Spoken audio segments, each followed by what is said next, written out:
Alors, bonsoir à tous et bienvenue à ce quatrième webinaire. C'est une série de quatre, dont les premiers ont été sur l'année du Club d'honneur, le nouveau programme de développement personnel et le dernier qui va être donné ce soir sur la gouvernance et structure de l'optimisme international. Ce n'est pas ce que vous pensez. Alors, quelques petites consignes pour ceux qui ne sont pas des habitués du webinaire. Il y a un onglet en haut qui vous permet de poser des questions et j'essaierai au fur et à mesure que les questions arrivent de les poser à notre conférencier ce soir, qui est Robert Doyle. Robert est un membre du comité gouvernance et même président du comité gouvernance de l'Optimisme international au cours des dernières années. Il est présentement vice-président élu de l'Optimisme international pour la région Saint-Laurent. Alors, sinon, il y a toujours le clavardage, mais la meilleure façon, c'est d'utiliser le Q&A, question and answer, pour poser vos questions. Alors, sans plus tarder, je remets la parole à Robert. Alors, bonsoir à tous. Merci de vous être joints à nous pour cette présentation. C'est une présentation qui a été suscitée par les discussions et les questions que nous avions au comité international de gouvernance, des vice-présidents, des gouverneurs, même des présidents de clubs, qui nous posaient certaines questions. Est-ce que j'ai le droit de faire ceci? Est-ce que j'ai le droit de faire cela? Ou lorsqu'ils se faisaient dire qu'ils n'avaient pas le droit d'adopter le règlement qu'ils venaient de prendre, qui exprimaient leur surprise. Et ça a mené à des discussions que j'ai eues dernièrement avec Ken Garner, qui était président international il y a 2 ans.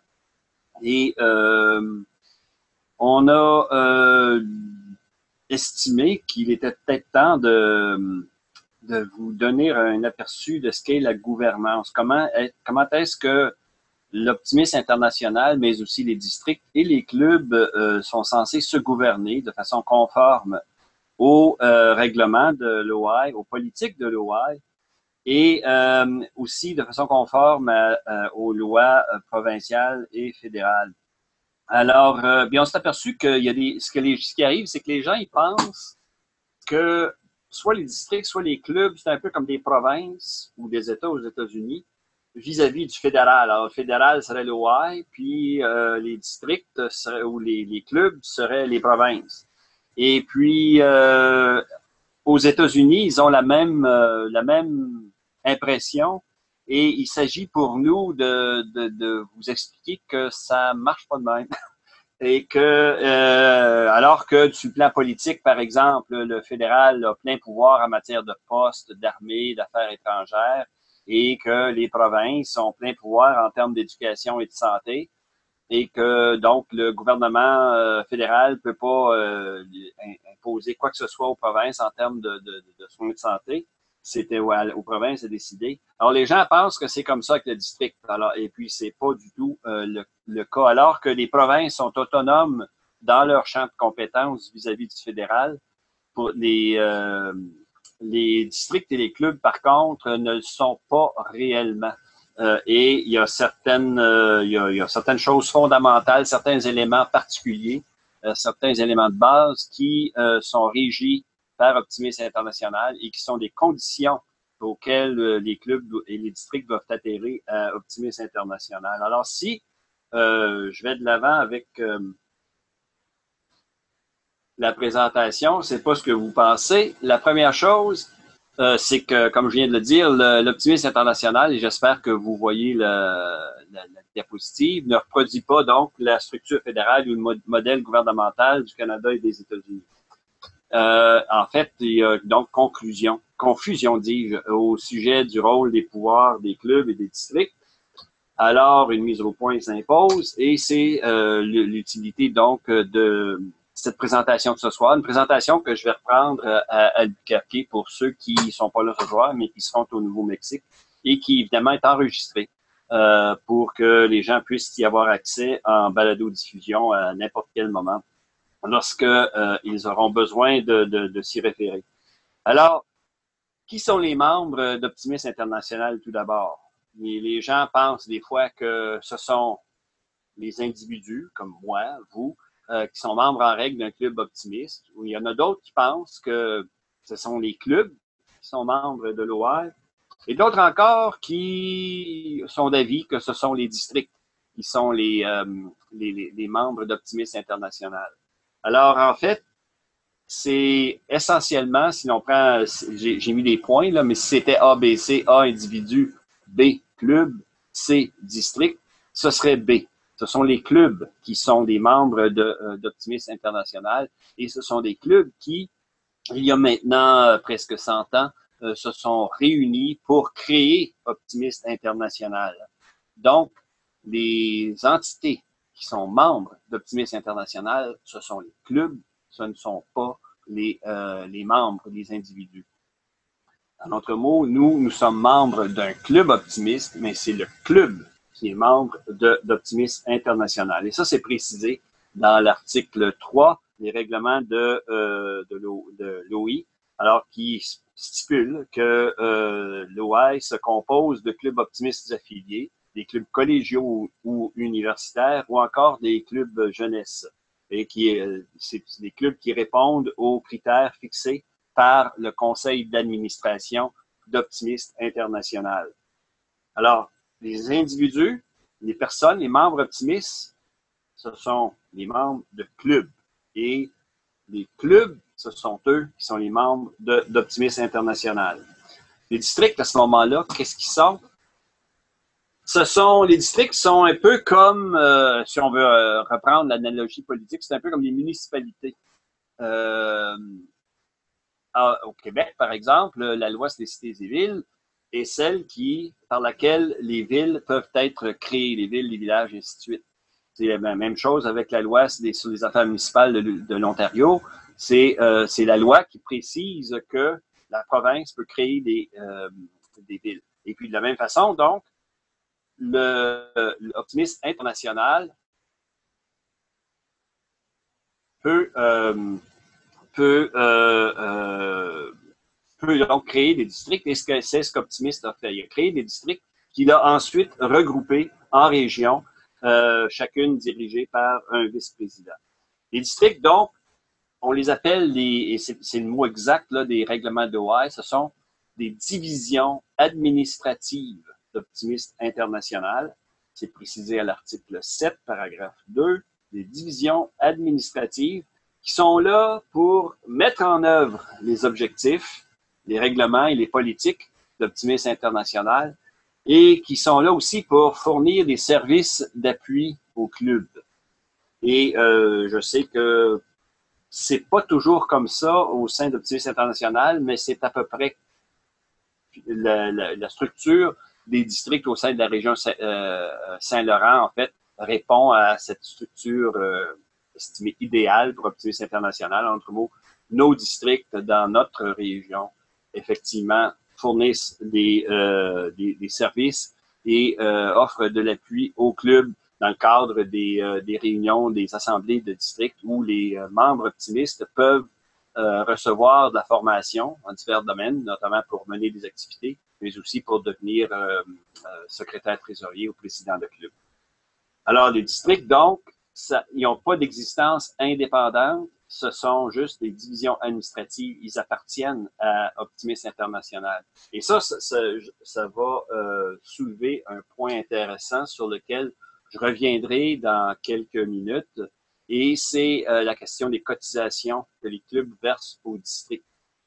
Il y a des clubs qui, par exemple, se disent ben j'ai pas beaucoup d'argent ou encore je reçois pas des services qui font l'affaire du district, alors on m'a payé Optimisme International, mais la portion district, je la paierai pas. On va revenir là-dessus, mais je peux vous dire tout de suite que juste retenez ça pour tout de suite. Les districts, ce sont une division administrative d'Optimisme International. Donc, les dus au district, c'est aussi des dus ou des cotisations à Optimisme International. Et le non-paiement de ces cotisations-là a des conséquences pour les clubs qui décident, qui vont retenir des cotisations qui seraient exigibles envers le district.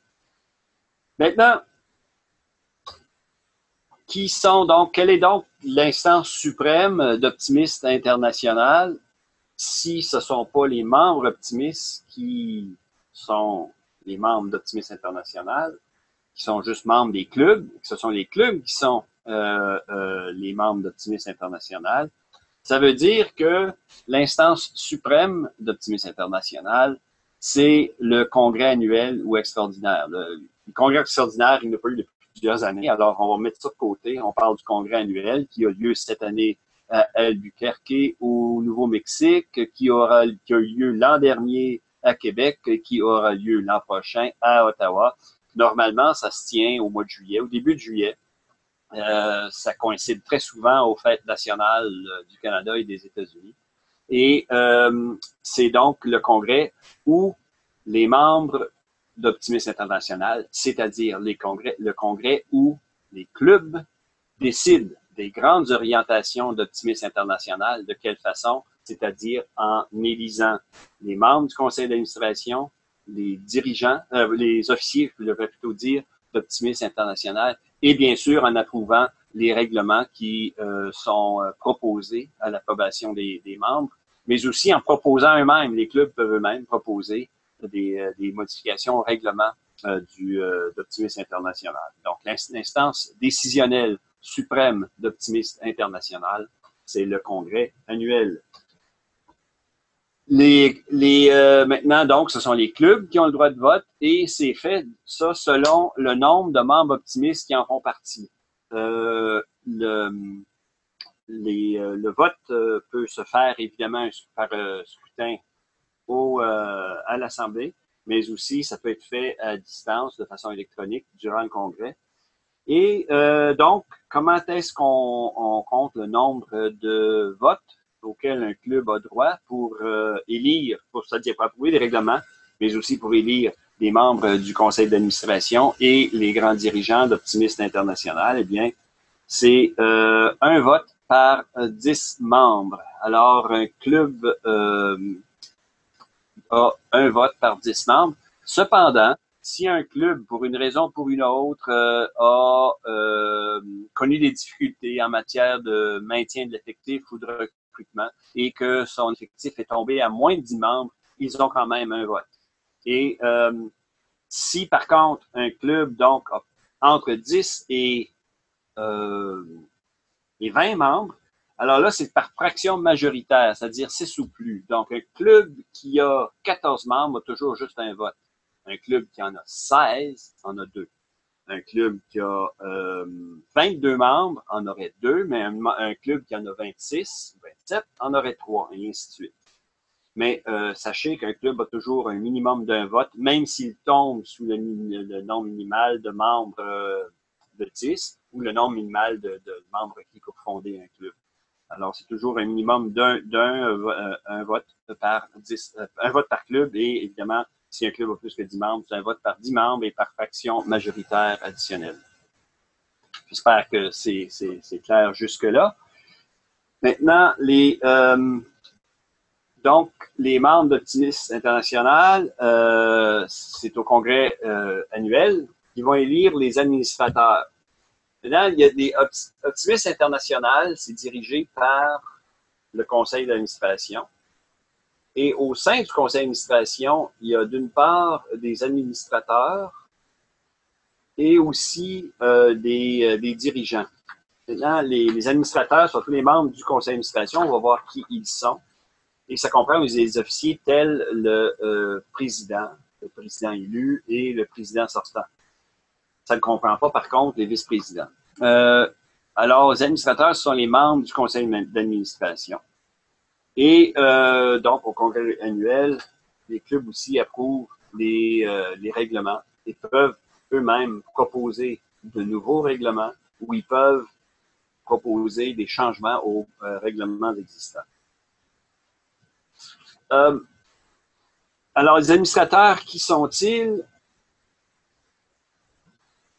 Ce sont, d'une part, le président élu, d'autre part, le président sortant, et bien sûr, le président qui est en exercice, qui est en poste. 6 membres qu'on appelle en français des membres grand public. En anglais, l'expression est members at large. ce sont des membres optimistes qui se présentent aux élections au conseil d'administration dans le cadre du congrès et qui donc espèrent devenir un des membres du conseil d'administration d'Optimisme International. Ça, ce sont donc 12 personnes, mais ce ne sont pas les seuls membres du conseil. Il y en a aussi qui n'ont pas des droits de vote. Et ça, il s'agit du directeur général de Optimiste International, qui est présentement, et depuis plusieurs années, M. Benny Ellerby, le président des clubs de jeunesse internationale, le président de la Fondation Optimiste et le président, évidemment, de la FOEC, la Fondation Optimiste des enfants canadiens. Ces derniers, le directeur général, les présidents de fondation et le président Joie, ce sont des membres non votants, mais qui participent, qui ont le droit de participer et le droit de parler. Je peux, en fait, pour avoir assisté à des réunions du conseil d'administration, je peux vous dire qu'effectivement, leur opinion est très sollicitée et très écoutée aussi lorsqu'ils s'expriment durant les réunions du conseil. Entre les congrès, évidemment, le congrès, c'est une fois par année, ça dure une semaine, ou même pas, en fait, un peu moins. Après ça, les rouailles continuent de rouler et il faut que donc l'organisation puisse continuer d'être desservie au niveau de ses besoins administratifs. Et à ce moment-là, donc, les affaires d'Optimisme International sont menées ou sont administrées par le conseil d'administration, des gens donc que je viens de vous nommer. Et puis là, évidemment, ça se posait être bien vu que c'est une présentation enregistrée, c'est plus difficile, mais ça se posait être un choix multiple.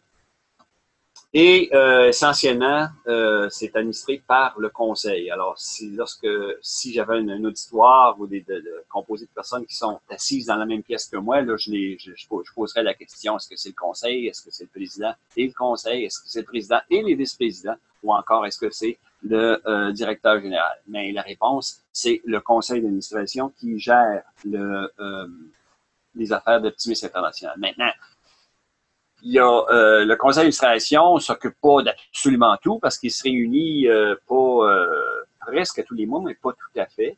Et seulement 2 fois en personne. Le reste, ce sont des conférences téléphoniques. Alors, il y a quand même d'autres choses plus détaillées qui sont gérées par le directeur général, mais dans les paramètres qui sont fixés par le conseil d'administration et par l'Assemblée générale des membres. Maintenant, les vice-présidents dans tout ça, ils ont déjà fait partie du conseil d'administration, mais il y en a, on est une gang, puis c'est beaucoup de gens, ça doublerait le conseil. Alors, il a été décidé il y a plusieurs années maintenant que les vice-présidents internationaux ne feraient plus partie du conseil d'administration et qu'au contraire, ils auraient plutôt un rôle un peu comme ce qui ressemble à celui des districts. C'est un rôle de servir, les districts desservent leur club. Nous, les vice-présidents, je dis nous, j'en suis pas encore un, mais je suis un vice-président élu, desservent les gouverneurs et les districts de leur région. Et ils transmettent donc les grandes orientations, les objectifs du président international ainsi que de son conseil d'administration. Ils transmettent ça aux districts et aux gouverneurs. Et ils sont donc les représentants d'Optimisme International sur le terrain, dans le cadre des assemblées districts, mais aussi de toute autre réunion au sein de la région à laquelle les vice-présidents pourraient assister. Alors, on ne m'a pas signalé d'autres questions, je vais continuer. Alors, là, ça aurait été, encore là, si c'était une session interactive, je vous poserai la question parmi les personnes suivantes, lesquelles font partie du conseil d'administration? Est-ce que c'est le président? Est-ce que ce sont les vice-présidents? Est-ce que c'est le directeur général, le président élu, le président sortant, ou les membres du CA élus à titre personnel, ou les membres impliqués, bien sûr, je vous l'ai dit. C'est tous ces gens-là, sauf les vice-présidents, et bien sûr, le directeur général n'a pas de droit de vote au sein du conseil. Alors, vrai ou faux maintenant? Ça, j'en ai pas parlé, donc c'est pas une question de mémoire, c'est du moins pas de mémoire qui découlant de ce que je viens de présenter jusqu'ici. Est-ce qu'il faut avoir été gouverneur pour devenir vice-président? Et la réponse, c'est oui. Il faut avoir été gouverneur pour devenir vice-président. Est-ce que il faut avoir été lieutenant-gouverneur pour devenir gouverneur? Et là, je pense, pendant quelques années, il y a eu de la confusion. Maintenant, je pense que c'est devenu assez clair. Il n'est pas nécessaire d'avoir été lieutenant-gouverneur pour devenir gouverneur. Et je sais que certains districts, à l'époque où j'étais président du comité international de la gouvernance à Optimiste International, il y avait des districts qui avaient voulu réintroduire l'exigence d'avoir été lieutenant-gouverneur pour devenir gouverneur. Et, et ça, effectivement, c'est un règlement d'Optimisme International, donc les districts ne peuvent pas s'y soustraire. Ils peuvent cependant exiger que dans un premier temps, on trouve un gouverneur parmi les lieutenants-gouverneurs, les anciens lieutenants-gouverneurs. Mais si on n'en trouve pas avec cette exigence-là, ils sont tenus de se mettre à rechercher au sein du district des gens qui n'auraient pas été lieutenant-gouverneur. Alors, en d'autres mots, on peut faire ça un peu à deux étapes et espérer donc que ce soit des gens qui ont été lieutenant-gouverneur, qui postulent le poste, se présentent pour devenir gouverneur. Puis, il y a un certain mérite à ça. Mais d'un autre côté, on peut pas s'attacher les mains derrière le dos, se lier les mains, puis s'empêcher de trouver de bonnes personnes qui seraient prêtes à être gouverneurs sans passer par l'étape de lieutenant-gouverneur. L'idéal, bien sûr, c'est d'avoir été lieutenant-gouverneur, mais ce n'est plus, et je le répète, ce n'est plus une obligation, une exigence au sein de l'Optimisme International.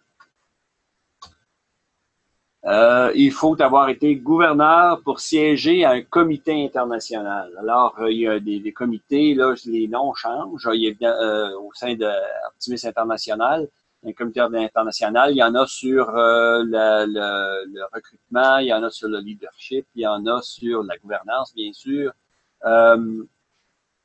Alors, et il y a des optimistes de partout qui en font partie. Normalement, au sein de chaque comité ou presque, depuis quelques années, il y a au moins une personne de la région Saint-Laurent qui est membre d'un comité international.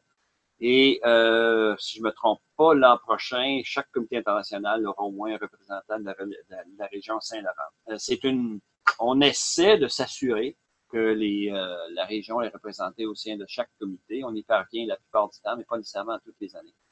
Donc, mais pour s'assurer qu'on peut trouver des bonnes personnes, il n'est pas nécessaire. Donc, la réponse à ça, vrai ou faux, s'il faut avoir été gouverneur pour siéger à un comité international, c'est qu'on n'a pas besoin de l'avoir été. Et on a même eu des gens, même des gens de la région Saint-Laurent, qui ont été présidents de comités internationaux et qui n'avaient pas été gouverneurs. Ils avaient été adjoints au gouverneur, mais ils n'avaient jamais été gouverneurs. Alors, et c'est pour permettre à des gens, des fois, il y en a qui n'ont, pour différentes raisons, n'aspirent pas à devenir gouverneur, mais ils peuvent contribuer beaucoup. On pense notamment à quelqu'un qui a des bonnes, qui aurait peut-être été responsable du développement des clubs ou encore du recrutement au sein du district, qui a eu une année phénoménale, grâce à qui le gouverneur a été distingué. Là, tout à coup, on ne veut pas dire ah, cette personne a des bonnes idées. On espère que dans 6 ans, elle va pouvoir être membre du comité international sur le recrutement. En attendant, il faut qu'elle devienne lieutenant pour qu'elle devienne gouverneur. Ben oui, mais dans 6 ans, peut-être ces idées-là ne fonctionneront plus. Et puis, c'est maintenant que tous les clubs, tous les districts partout au sein de l'Optimisme International ont besoin des idées que cette personne-là pourrait avoir. Alors, on ne veut pas donc empêcher ou retarder, je devrais plutôt dire, retarder la contribution de ces gens-là à un comité international. Donc, on n'a pas exigé qu'elles aient été gouverneurs au préalable. D'ailleurs, moi, j'ai été un bon gouverneur, mais j'ai été un moins bon président de comité au sein du district, de certains comités, et puis c'est parce que chacun y va selon ses forces. Alors, il y en a qui, c'est pas C'est pas dans eux de devenir gouverneur, mais ils peuvent contribuer énormément au sein des comités internationaux. Et c'est donc, on essaie toujours, on encourage toujours les gens à se présenter, à y aller sans avoir été gouverneur. Et la quatrième question, il faut avoir été gouverneur pour être élu au CA à titre personnel ou grand public. Alors, est-ce que c'est vrai ou c'est faux? Et c'est vrai. Alors, il faut avoir été gouverneur pour être élu au conseil d'administration d'Optimiste International. Il est possible d'être membre et même président d'un comité international, mais quand on arrive au conseil d'administration, il faut avoir été gouverneur. Et ça, c'est précisé à l'article 4, paragraphe 3 du règlement pour ceux qui veulent faire la recherche. On continue, toujours du vrai ou faux. Autre question, ce sont les districts qui se sont réunis pour constituer Optimiste International. Et là, j'ai donné la réponse au début de la présentation. Et la réponse, c'est que c'est faux. Alors, c'est pas comme les États-Unis ou le Canada, où ce sont les États aux États-Unis et les provinces au Canada qui sont réunis pour former un nouveau pays. Là, c'est pas des districts qui sont réunis pour constituer Optimiste International, ce sont des clubs. Autre question. Chaque district est autonome et indépendant d'Optimiste International. Alors là, je l'ai déjà parlé et vous devriez donc déjà savoir que les districts sont des divisions administratives et que les districts sont donc sont juste là pour propager le message de l'Optimiste International auprès de leur club, comme le VP a la même fonction vis-à-vis de sa région et de ses districts et de ses gouverneurs. Troisième question. Mon PowerPoint avance plus.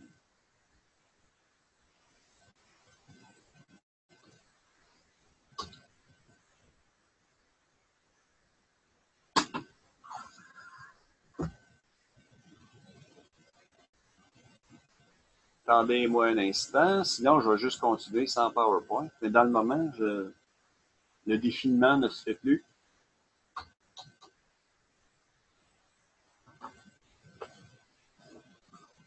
J'ignore pourquoi.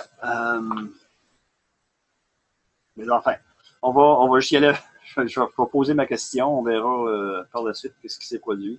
La troisième question était, est-ce qu'un district peut adopter ses propres règlements de régie interne, ses propres règlements de district, sans se préoccuper des règlements d'Optimiste International et des politiques d'Optimiste International? Vrai ou faux? Est-ce qu'un district a le droit de faire ça?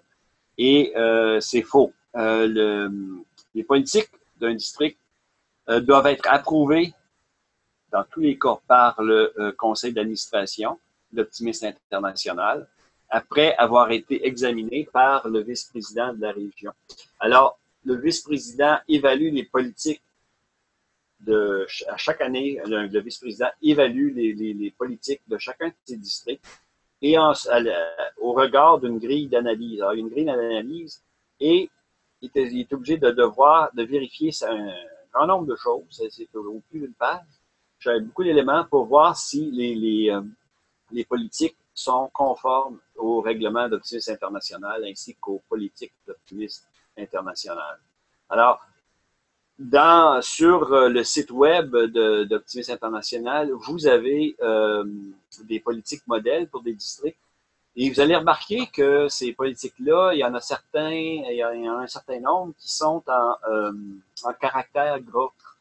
Et ce qui est en caractère gras est obligatoire. Les districts ne peuvent pas adopter des règlements qui sont contraires à ce qui est exprimé en caractère gras dans les politiques modèles. Et c'est la même chose pour les politiques de club.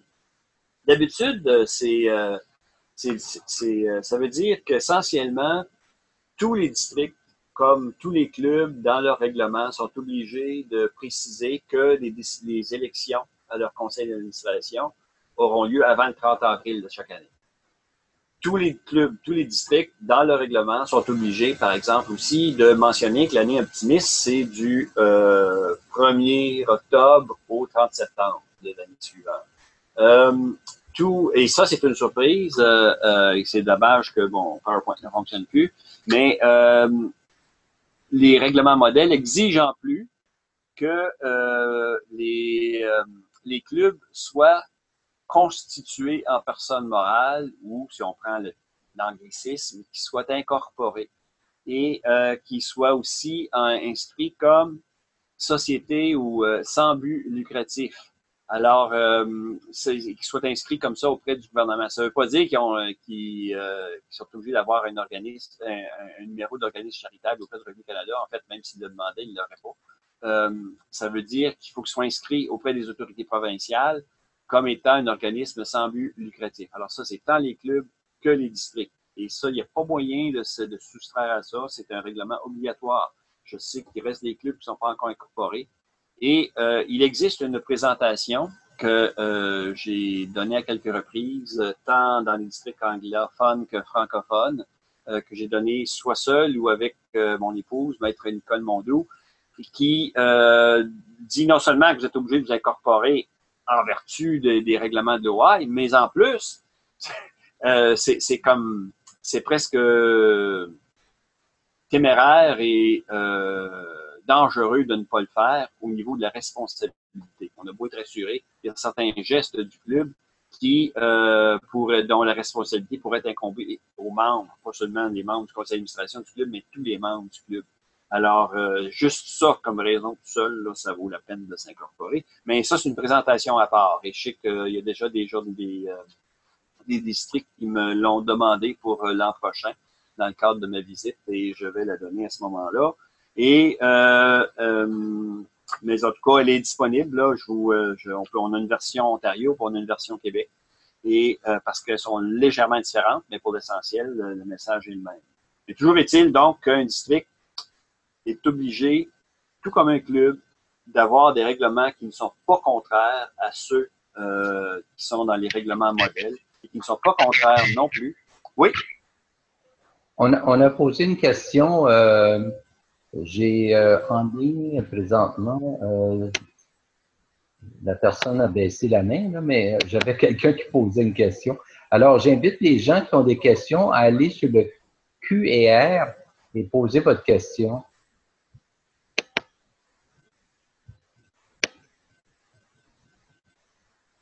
Je le sais que normalement, la présentation et mon PowerPoint sur l'incorporation suscite plus de questions que celle sur la gouvernance.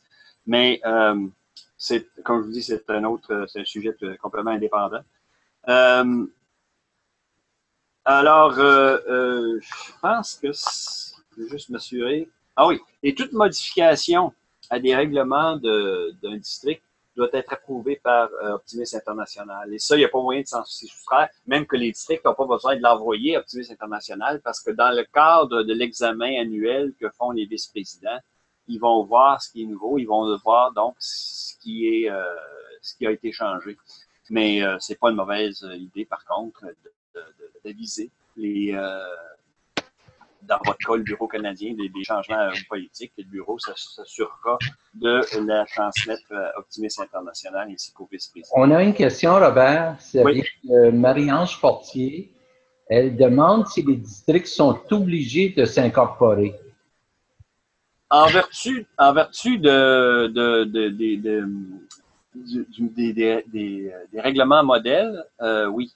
En d'autres mots, si on regarde le règlement modèle des districts, c'est où on mentionne pas les districts. Est-ce que c'était les districts ou les clubs? Je m'excuse là. C'était les districts. Non. Non, en fait, ils peuvent pas parce qu'ils sont une division administrative d'Optimis International. Alors, en principe, un district, c'est juste une extension d'Optimis International. C'est la même organisation. Et en fait, non, c'est plutôt le contraire. Ils peuvent pas. juste pour préciser, Robert, juste pour dire que sous l'enregistrement au registre des entreprises du Québec, Optimis International étant déjà, les districts sont nommés comme établissement d'Optimis International, soit un bras administratif. Alors, voilà, nos deux réponses conjuguées donnent la réponse complète alors, c'est ça. Un district ne peut pas s'incorporer de façon indépendante. Les clubs sont tenus de le faire, mais pas les districts. Les districts, non seulement est-ce qu'ils ne sont pas obligés, ils sont obligés de ne pas s'incorporer. Alors, là, j'aimerais bien continuer avec mon PowerPoint, mais je vais être obligé de le faire verbalement parce que mon ordinateur est figé. Au moins, il n'est pas figé pour la portion vidéo et diffusion. J'avais un autre vrai ou faux, et ça, j'en avais glissé un mot au tout début de ma présentation. C'était lorsque la question donc que je pose maintenant, est-ce qu'un club peut voir sa charte révoquée pour défaut d'acquitter ses obligations financières envers Optimis International?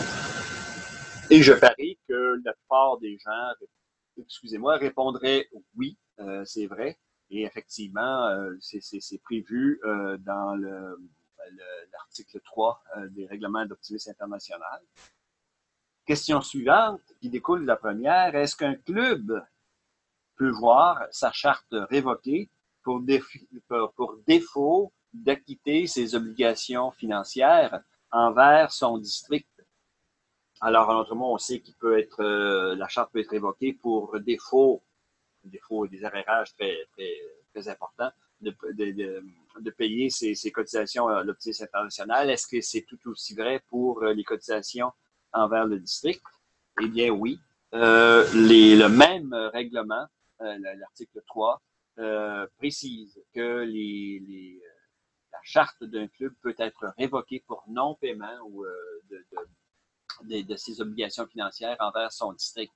Alors, les gens qui auraient pu dire ou pourraient dire que on va payer Optimis International, mais on ne paiera pas à portion district, ben, vous faites fausse route parce que c'est ne pas payer le district, vu que le district est une extension, une division administrative d'Optimis International, c'est comme si vous ne payez pas l'entièreté de la cotisation à Optimis International.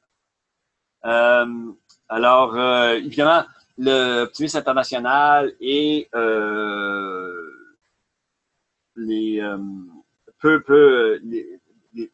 peut révoquer une charte de club pour d'autres raisons, c'est pas juste des raisons financières, comme par exemple si un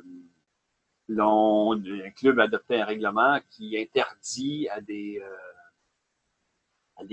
personnes de couleur d'être ou d'une confession religieuse particulière d'être membre du club. C'est contraire à l'intérêt public. On n'a pas le droit de faire ça.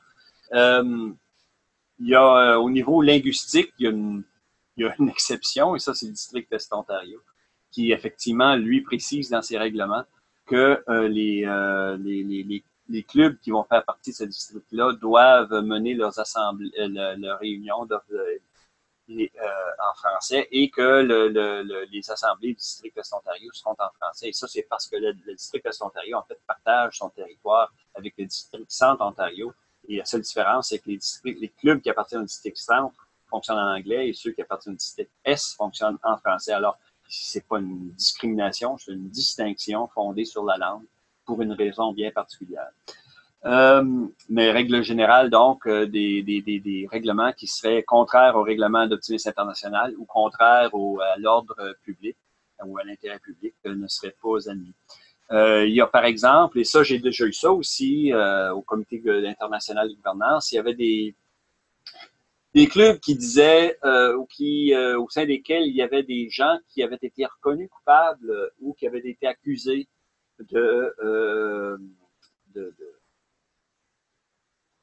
on va prendre l'expression populaire, d'abus sexuels à l'endroit des mineurs. Et évidemment, ça, c'est une interdiction absolue qui a été introduite il n'y a pas tellement longtemps, il y a 2 ans, quand je dirigeais le comité de gouvernance. Et ça se lit comme suit. aucune personne ne peut devenir membre ou maintenir son adhésion si elle est reconnue coupable de tout crime grave contre un enfant ou une personne de moins de 18 ans.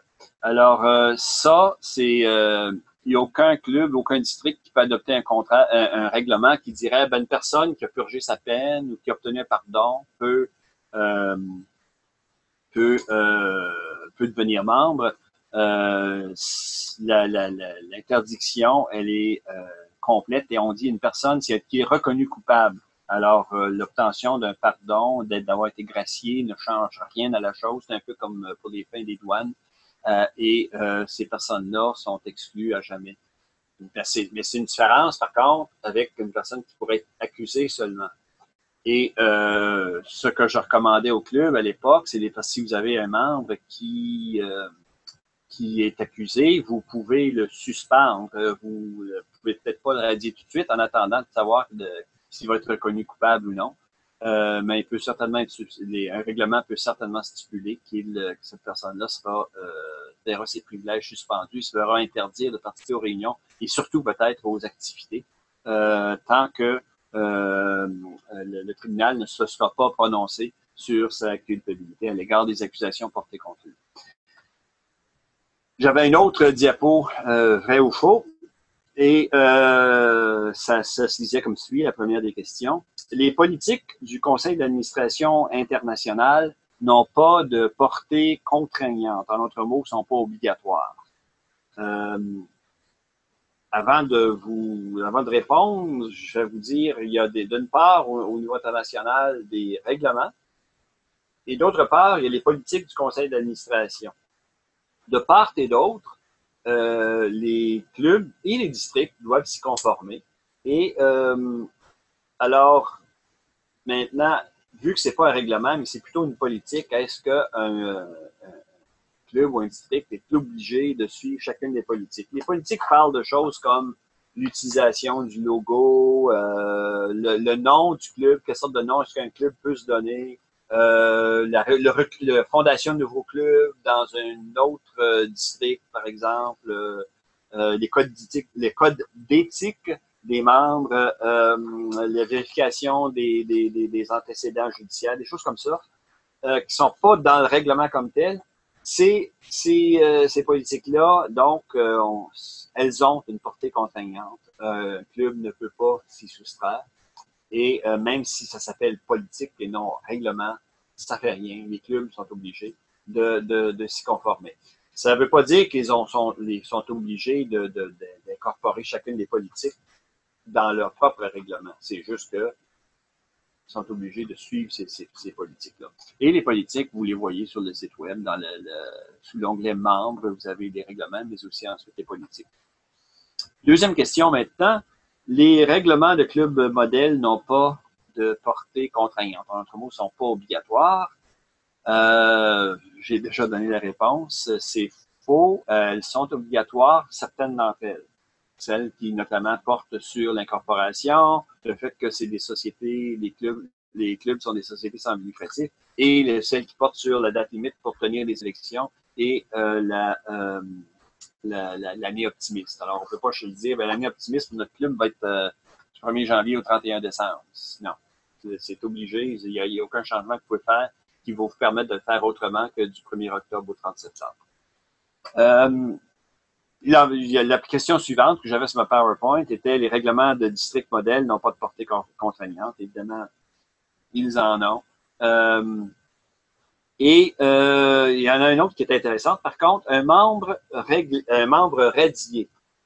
Alors, vous avez expulsé un membre pour une raison quelconque. Il a fait quelque chose contraire au règlement du club, au règlement du district ou encore au règlement aux politiques de l'optimisme international. Alors, vous y avez été radié. Est-ce qu'il peut être réintégré? La réponse, c'est que vrai, sauf pour un acte, une personne qui a été reconnue coupable d'un acte criminel ou préjudiciable, notamment celui qu'on mentionnait. Un autre acte criminel qui n'est pas mentionné, qui ne serait pas un des sévices à l'endroit d'un jeune, mais qui pourrait être tout aussi grave, ce serait quelqu'un reconnu coupable d'un crime de nature de fraude. En autre mot, quelqu'un qui, on parle pas d'un vol à l'étalage pendant qu'on est enfant ou jeune ado, mais on parle vraiment d'une fraude sérieuse. On voit mal comment une personne reconnue coupable d'un geste comme celui-là pourrait être autorisée à être membre, et à forte raison à être membre d'un conseil d'administration, d'un organisme sans but lucratif, qui prend qui gère de l'argent qui provient de dons de la population, ou peut-être aussi de subventions du gouvernement, mais surtout de dons de la population et des membres. Alors, à ce moment-là, ça, c'est une personne qui est reconnue coupable d'un crime de cette nature-là, ça ne peut pas non plus être réintégré. Mais d'autres choses, un exemple serait possible, serait par exemple quelqu'un qui a été reconnu coupable de possession de marijuana il y a plusieurs années dans des quantités qui sont celles qui vont être autorisées dans quelques mois. Il y a une discrétion, on peut peut-être, c'est peut-être acceptable. Par contre, si c'est une personne reconnue coupable de trafic, peut-être moins. Alors, même chose, par exemple, avec la conduite avec les facultés affaiblies, si c'est vraiment mineur, pas d'accident, peut-être qu'on peut le considérer, mais ce serait à la discrétion donc du club et il faudrait vraiment s'assurer que la réintégration d'un membre dans une situation comme celle-là ne serait pas préjudiciable au club ou au district ou de façon générale à Optimiste International. Maintenant, quand on parle de clauses qui sont obligatoires et qui ne peuvent pas être changées, j'ai vous m'avez entendu parler par des formations professionnelles de portée contraignante, des choses comme ça. Si c'est des mots qui ne vous font pas votre affaire, un club peut, dans ses règlements, les mettre en langage ordinaire. Puis ça, c'est d'abord que ça dit la même chose que les règles, et que c'est pas contraire à ce que demande l'Office international, tant mieux. Même si votre effort de simplifier le langage est réussi, ça pourrait même devenir un modèle. Alors, pour d'autres clubs et même pour l'Optimiste International. Alors, si c'est une tentative, non de dire quelque chose qui est contraire au règlement, mais plutôt de l'exprimer en termes plus compréhensibles, pas de problème. Et lorsque l'an prochain, je serai obligé de réviser des règlements de district, je vais certainement encourager des efforts comme ceux-là. Là, j'arrive aux deux dernières diapositives que malheureusement, il vous est impossible de voir. J'ignore pourquoi. Je vais essayer comme ça. Je ne sais pas si vous voyez maintenant. On voit tes diapos, là, Robert. OK. Alors, celle-ci, par exemple, je vais essayer de la mettre en... Bon. Ça, c'est tout ce qui ne marchait plus, là.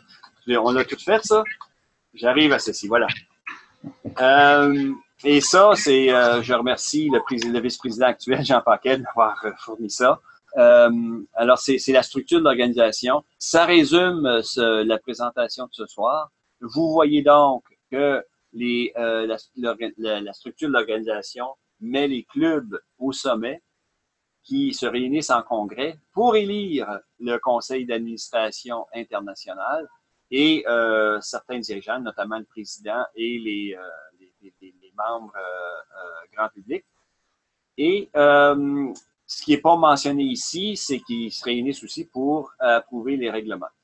Après ça, toutes les autres cases à partir du conseil d'administration, eh bien, ces cases-là, ce sont c'est le conseil d'administration internationale qui s'en occupe entre les congrès. Alors, qui s'occupe de nommer des membres aux comités internationaux, de nommer le président des comités internationaux, qui s'occupe d'embaucher et d'évaluer le rendement du directeur général. Et puis ensuite, il y a certaines choses que c'est le directeur général qui s'en occupe, tout comme d'ailleurs, entre mots, le personnel d'Optimiste International à Saint-Louis, c'est Benny Ellerby qui les gère et les supervise. Pour ce qui est le personnel du Centre de services canadien, c'est Jacques. Et ensuite, sous ça, on a les districts, les conseils d'administration de district, les gouverneurs du district, les lieutenants-gouverneurs et finalement les autres officiers des districts. Alors, vous voyez, les membres individuels ne font que nommer, ne font que nommer leurs délégués qui vont se rendre au Congrès international pour approuver les règlements et élire le conseil d'administration. Et vous avez là donc les gens qui sont à Montréal. Et c'est ce qui termine pour l'essentiel la présentation que j'avais à livrer ce soir. Et je vais, j'espère, les questions, s'il n'y en a pas tout de suite, vous pouvez en envoyer ensuite parce que je vais vouloir modifier cette présentation-là, une présentation vivante qui va se poursuivre, qui va s'être modifiée au gré des commentaires que je recevrai. Robert, juste, il y a eu quelques questions pendant qu'on parlait des districts. Entre autres, on nous demandait pourquoi certains districts ne sont pas inscrits au registraire. Effectivement, le district, dépendamment de ses besoins, peut en faire la demande au Centre de services canadien. Et essentiellement, année après année, lorsqu'on fait la déclaration annuelle, on va modifier, entre autres, les membres du conseil d'administration d'Optimisme International, mais aussi les établissements, à savoir, on va généralement nommer pour l'établissement le trésorier du district, étant donné que c'est possiblement la banque ou l'institution financière qui va vouloir avoir le numéro d'incorporation, le numéro au niveau du registraire. Alors, la plupart des districts sont déjà établis sont déjà nommés comme établissements. Il y en a quelques-uns qui n'ont pas fait, dont l'Est de l'Ontario, qui est régi par la province de l'Ontario. Mais l'ensemble des districts qui sont au Québec, à ma connaissance, il y en a 4 qui sont inscrits. Alors, ceux qui veulent le faire, c'est juste communiquer avec le Centre de services canadien.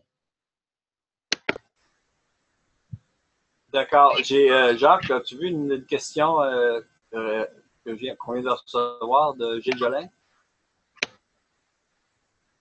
Oui, je l'avais. Attends, une seconde, oui.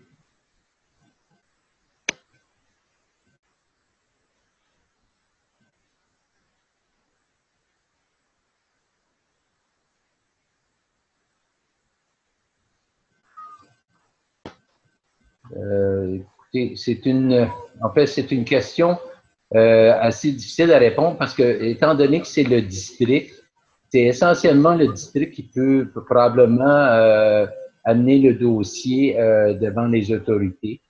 Oui, là-dessus, évidemment, c'est assez sérieux que les preuves existent. On peut aller directement à la police. Si par contre, on le sait, mais on n'a pas encore réuni toutes les preuves nécessaires, parfois, c'est mieux d'aller voir c'est que ça coûte de l'argent, là, mais un avocat avant, qui, lui ou elle, peut vous dire quel genre d'éléments de preuves vont être nécessaires et sur lesquels la police pourrait agir. Mais cela dit, si les preuves sont assez fortes, on peut aller à la police tout de suite. Mais souvent, quand on y va avec ça, la police dit j'ai pas assez de preuves, puis on n'ouvre pas de dossier là-dessus encore.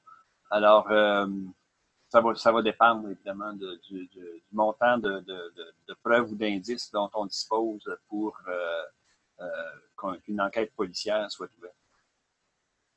Il y a d'autres possibilités, évidemment. Par exemple, les personnes les instances gouvernementales qui régissent les organismes sans but lucratif pourraient aussi être avisées. Et à ce moment-là, elles pourraient agir, puis au besoin, évidemment, communiquer avec les autorités policières.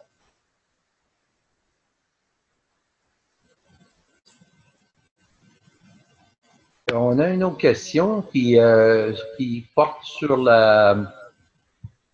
l'organigramme d'Optimisme International. Alors, j'ai pas l'organigramme devant moi. On montrait une flèche qui part du lieutenant-gouverneur pour aller au club. Alors, on se demandait si ça ne devrait pas être le contraire.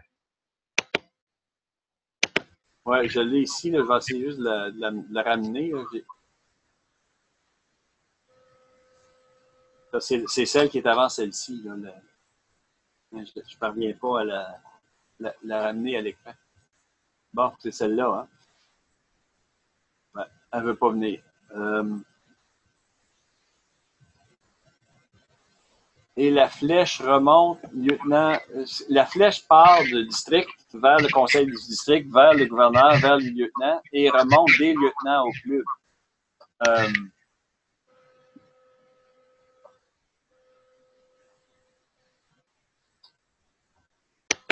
Moi, en fait, il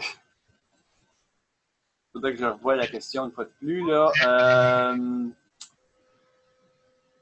Là, pour aller au club, ben, c'est que les lieutenants sont une courroie de transmission vers les clubs en termes de renseignements à transmettre tant du district que de l'Ouest. Alors, c'est dans ce sens-là que Jean avait mis la flèche qui remonte des lieutenants au club. Maintenant, les clubs, évidemment, élisent si on parle par contre de l'élection des lieutenants, ce sont les clubs qui élisent les lieutenants-gouverneurs. Alors, dans ce sens-là, on pourrait faire une flèche qui part de l'autre côté des clubs, descend sur le côté, par en dessous, se rend jusqu'au lieutenant-gouverneur. Et là, à ce moment-là, il y aurait les deux sens de la communication. Alors, l'élection des lieutenants d'une part, et ensuite les instructions. Et puis, il y a des gens qui demandent si le PowerPoint va être sur le site. Il va être certainement sur le site du... En fait, je vais laisser Jacques répondre. Est-ce qu'on... je sais pas. Effectivement, dès qu'on aura terminé, d'ici... dans les prochaines 48 heures, même si on a perdu un peu l'image de la présentation PowerPoint, on sera sur le YouTube, tout comme les autres webinaires l'ont été, et on mettra aussi la présentation. Elle sera active aussi d'une façon quelconque. On avisera les gens dès qu'on saura à quel endroit on aura terminé ou on aura posé la présentation. Excusez. Alors, on avait deux autres questions, si je vois. On parlait de la question de protéger les officiers de club pour l'avenir. Je pense que c'est la question où on parlait d'un méfait. Là. Essentiellement, c'est un peu la même réponse que Robert a donnée concernant un officier de district lorsqu'il y a un méfait. Il faut avoir des preuves tangibles pour pouvoir porter des plaintes, à savoir si on porte des accusations dans un club, il faut que ça soit fondé. Si on ne peut pas accuser les gens sans avoir de preuves bien à l'appui.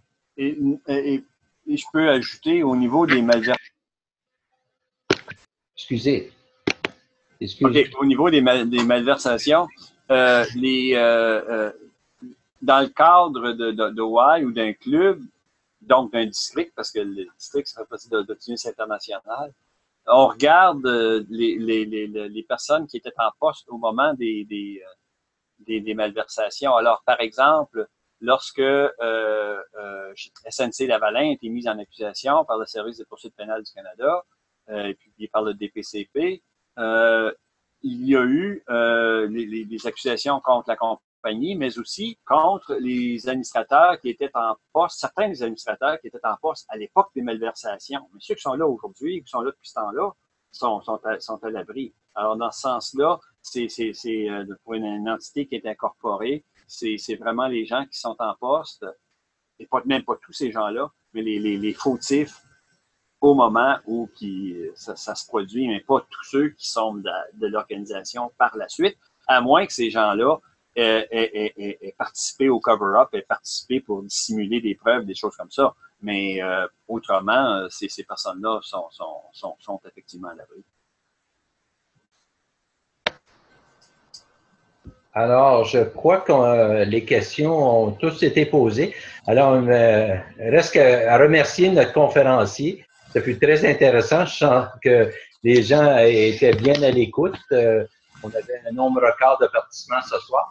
Alors, comme je vous ai mentionné tout à l'heure, on va pouvoir accéder à la présentation, même si elle va être écourtée au niveau de la présentation PowerPoint. Ça sera disponible. Vous pourrez en faire profiter vos collègues optimistes. Et éventuellement aussi, comme Robert disait, le PowerPoint sera mis à jour, alors les gens pourront l'utiliser à leurs besoins.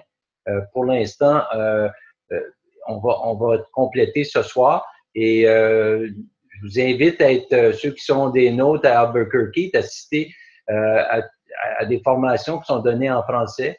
Il y en a à toutes les plages horaires et on débutera la nouvelle année, l'année prochaine, avec une nouvelle série. Et je sais qu'on a parlé aussi pour les clubs, toutes les conditions au niveau de l'incorporation ou d'enregistrement. Et je sais qu'on prépare à l'automne une série que Robert et Maître Nicole Mondou pourront donner lors de leur visite de district. Alors, restez à l'affût. On est là pour vous aider, on est là pour vous informer. Encore une fois, un merci à Robert